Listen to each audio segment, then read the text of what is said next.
안녕하세요, 여러분. 오늘은 한국 골프 역사에서 가장 부유한 선수 10인을 공개하는 시간을 갖겠습니다. 상금만으로는 설명할 수 없는 그들의 자산 비밀, 과연 누가 1,000억 원을 넘긴 진짜 자산가일까요?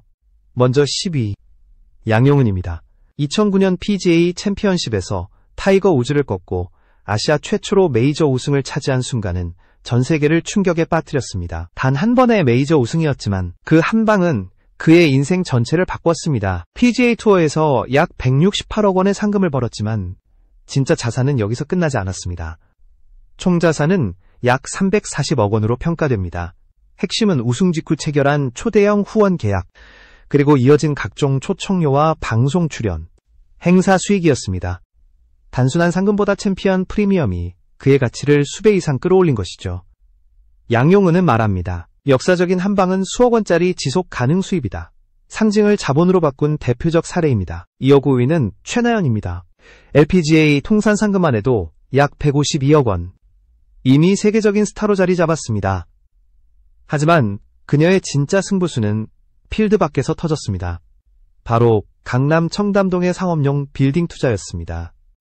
2015년 이미 120억 원대로 평가되던 건물은 지금은 200억 원 가까이 가치가 상승했습니다.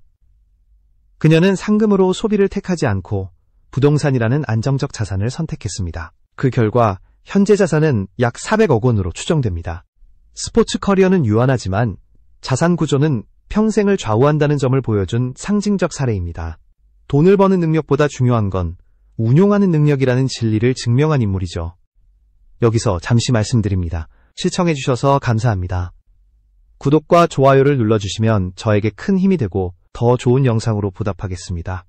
이제 8위 김세영으로 넘어가 보겠습니다. 그녀는 역전의 여왕이라는 별명으로 잘 알려져 있습니다. 위기의 순간을 기회로 바꾸는 본능적인 승부사였죠. LPGA에서 약 184억 원의 상금을 벌어들였지만 단순한 금액만으로는 특별하지 않았습니다.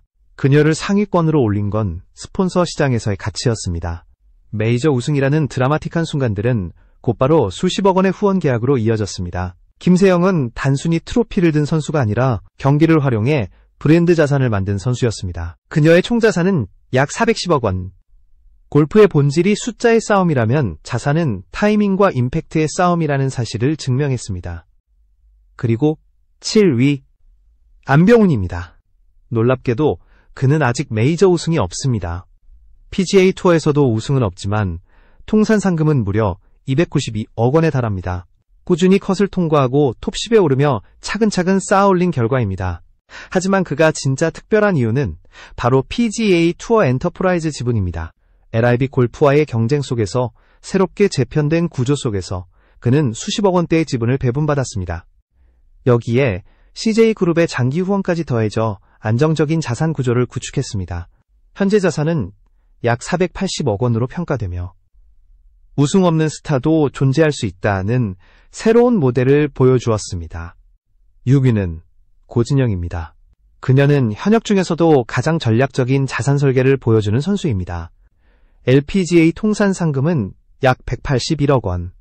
하지만 이 숫자보다 중요한 것은 따로 있습니다.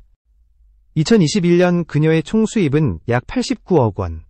그중 무려 55억 원이 상금이 아닌 스폰서와 광고 수익이었습니다. 이는 곧 그녀가 단순히 경기에서 얻는 돈보다 브랜드 가치에서 더 큰 수익을 거둔다는 것을 의미합니다. 한국적 이미지와 세계적 기량, 그리고 진중한 성격이 글로벌 기업이 선호하는 조합이 된 것이죠. 고진영은 대회 수를 줄이면서도 출전할 때마다 좋은 성적을 거두었고 이는 곧바로 브랜드 가치 상승으로 이어졌습니다. 그녀는 자신을 선수이자 전략가로 만들며 자산을 스스로 설계했습니다.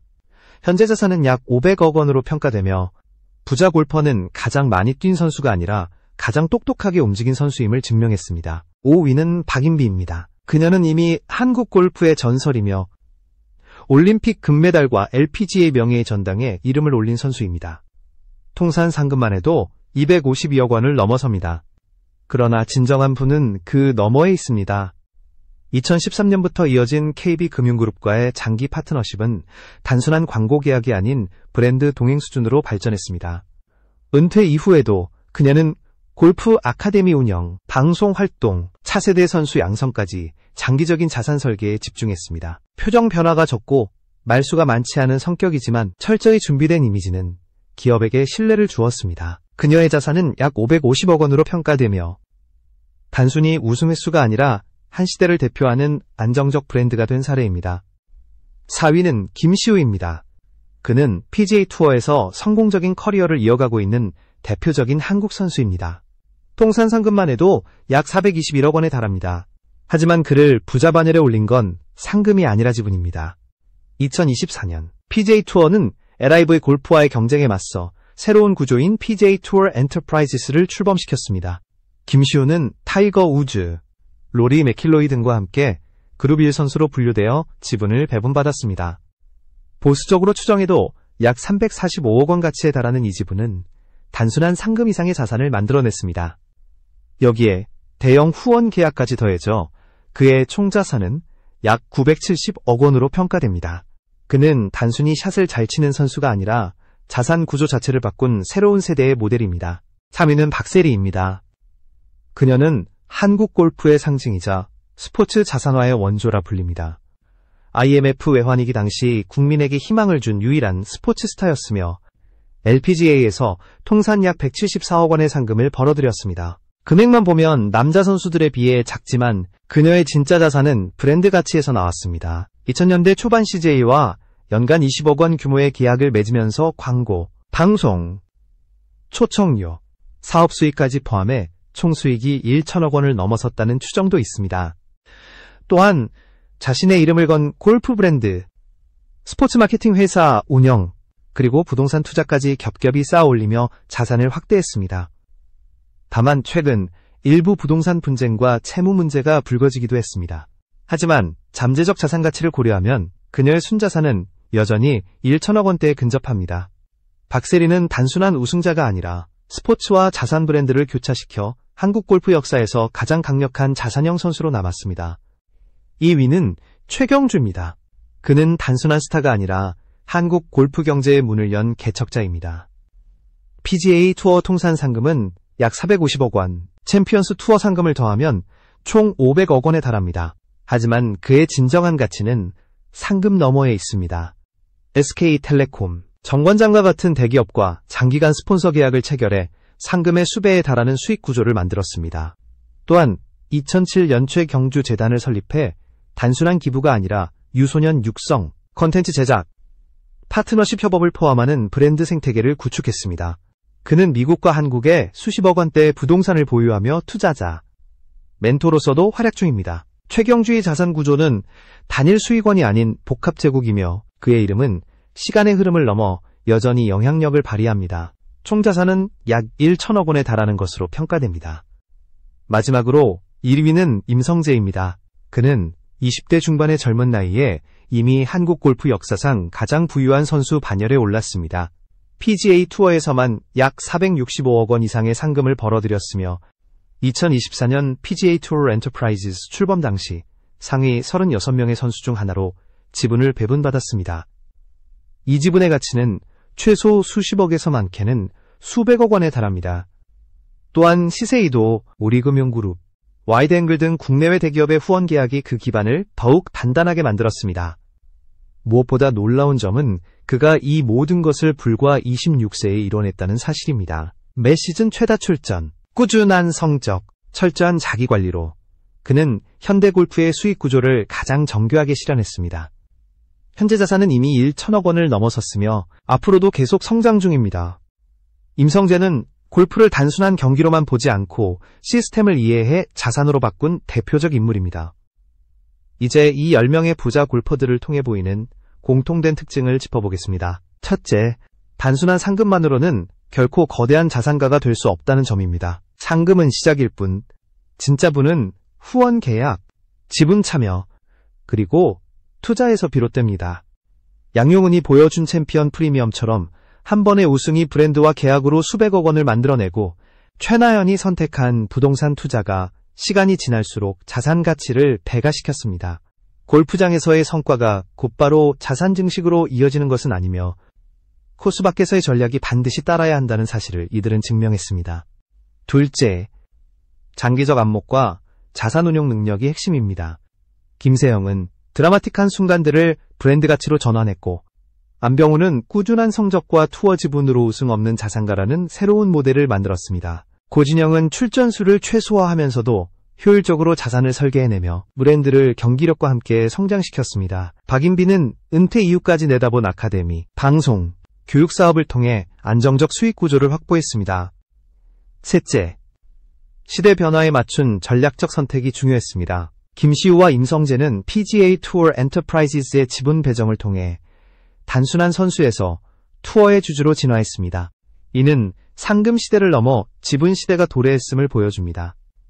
과거에는 상금이 곧 선수의 전부였다면 이제는 시스템을 이해하고 참여하는 선수가 진정한 부자가 되는 시대입니다. 넷째, 브랜드와 이미지의 힘입니다. 박세리는 IMF 위기 속에서 국민에게 희망을 준 아이콘으로서 단순한 경기력 이상을 상징했습니다. 최경주는 재단을 통해 자신의 이름을 사회적 가치와 연결시켰습니다. 기업들은 이러한 신뢰와 이미지를 단순한 광고비가 아닌 장기적 파트너십으로 이어갔습니다. 결국 스포츠 스타가 브랜드가 되고 브랜드가 자산이 되는 구조가 완성된 것입니다. 이 10명의 이야기를 통해 우리는 알게 됩니다.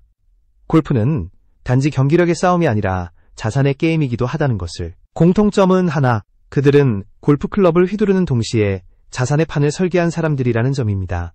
승부는 그린 위에서 끝나지 않고 경기장 밖에서 진정한 결과를 만들어냈습니다. 세대를 나누어 보면 더욱 흥미로운 차이가 드러납니다. 먼저 박세리, 최경주, 박인비와 같은 세대는 한국 골프가 세계 무대에서 자리 잡던 시기를 대표합니다. 이들은 상금보다도 브랜드와 이미지, 장기 파트너십을 통해 부를 축적했습니다. 특히 박세리는 IMF 외환위기라는 역사적 순간과 맞물리며 국민적 아이콘이 되었고, 이는 단순한 경기 성적을 넘어 기업들에게 강력한 상징 자산으로 작용했습니다. 최경주는 한국 골프의 개척자로서 글로벌 대기업 후원을 안정적으로 이끌었고, 박인비는 골프 여제라는 이미지와 함께 오랜 기간 신뢰받는 브랜드로 자리 잡았습니다. 이 세대의 공통점은 사회적 상징성과 장기 신뢰를 통해 부를 만든 것입니다. 반면 김시우, 임성재로 대표되는 젊은 세대는 전혀 다른 방식으로 부를 축적했습니다. 이들은 글로벌 투어가 구조적 변화를 겪는 순간을 기회로 삼았습니다. PGA 투어 엔터프라이즈 출범과 함께 배정받은 지분은 단순한 보너스가 아니라 앞으로 수십 년간 가치가 불어날 수 있는 자산의 씨앗입니다. 상금을 꾸준히 모으는 것에서 나아가 시스템의 주주로서 자리를 잡았다는 점에서 이전 세대와 확실히 다릅니다. 임성재는 철저한 자기관리와 최다 출전으로 상금 기록을 쌓는 동시에 젊은 나이에 이미 안정적인 지분과 후원 네트워크를 확보했습니다. 여자 선수 세대에서도 차이가 보입니다. 최나연, 김세영, 고진영은 모두 LPGA에서 강력한 존재감을 발휘했지만 각자의 자산 전략은 달랐습니다. 최나연은 부동산 투자로 장기적 안정성을 추구했고, 김세영은 드라마틱한 경기력으로 스폰서 시장에서 브랜드 가치를 극대화했습니다. 고진영은 효율성을 앞세워 출전 수를 줄이면서도 광고와 후원으로 상금을 능가하는 수익을 창출했습니다. 한마디로 이전 세대가 상징과 개척으로 부를 만들었다면 신세대는 시스템 참여와 효율적 자산 설계로 부를 쌓아 올린 것입니다. 이 차이는 곧 한국 골프 자산 모델의 진화를 보여줍니다. 세대가 바뀔수록 부를 만드는 방식도 변하고 있으며 이는 단순한 우승 횟수나 상금 규모를 넘어선 새로운 기준을 만들어냈습니다. 오늘 우리가 살펴본 10명의 한국 골퍼들은 단순한 스포츠 스타가 아니었습니다. 이들은 각자의 방식으로 상금이라는 눈에 보이는 숫자를 넘어 보이지 않는 자산의 판을 설계한 전략가들이었습니다. 누군가는 한 번의 극적인 우승으로 수백억 원의 가치를 창출했고, 누군가는 부동산과 같은 안정적인 투자로 커리어 이후까지 대비했습니다. 또 어떤 이는 꾸준한 경기력과 지분 참여로, 또 다른 이는 글로벌 브랜드와의 긴밀한 파트너십으로 부를 만들어냈습니다. 결국 이들의 공통점은 명확합니다. 골프는 클럽을 휘두르는 경기지만 자산은 그림 밖에서 결정된다는 것. 꾸준함과 순간의 임팩트, 상징성과 전략적 선택이 교차하며 만들어진 부의 지도는 우리에게 중요한 메시지를 던집니다. 스포츠 커리어는 유한하지만 자산은 평생을 설계할 수 있다는 사실입니다. 양용은에서 임성재에 이르기까지 한국 골퍼들은 각자의 시대와 환경 속에서 전혀 다른 방식으로 부를 축적해왔습니다. 그 과정은 단순한 개인의 성공 스토리를 넘어 한국 골프 전체가 세계 무대에서 어떻게 성장했는지를 보여주는 거울이기도 합니다. 선배 세대는 한국 골프의 길을 열었고, 후배 세대는 시스템을 이해하며 글로벌 자산 구조의 중심으로 진입했습니다. 이제 질문은 우리에게 돌아옵니다. 여러분이 생각하는 진짜 부자는 누구입니까? 우승 횟수가 많은 선수일까요? 아니면 경기장 밖에서 더 똑똑하게 자산을 설계한 선수일까요? 답은 단 하나가 아닐지도 모릅니다. 그러나 분명한 건 이들의 삶은 스포츠가 단순한 게임이 아니라 하나의 경제이자 산업이라는 것을 증명하고 있다는 사실입니다. 여러분이 생각하는 한국 골프 최고의 자산가는 누구인지 댓글로 남겨주세요. 좋아요와 구독도 꼭 눌러주시고 앞으로도 더 흥미로운 이야기로 찾아뵙겠습니다. 감사합니다.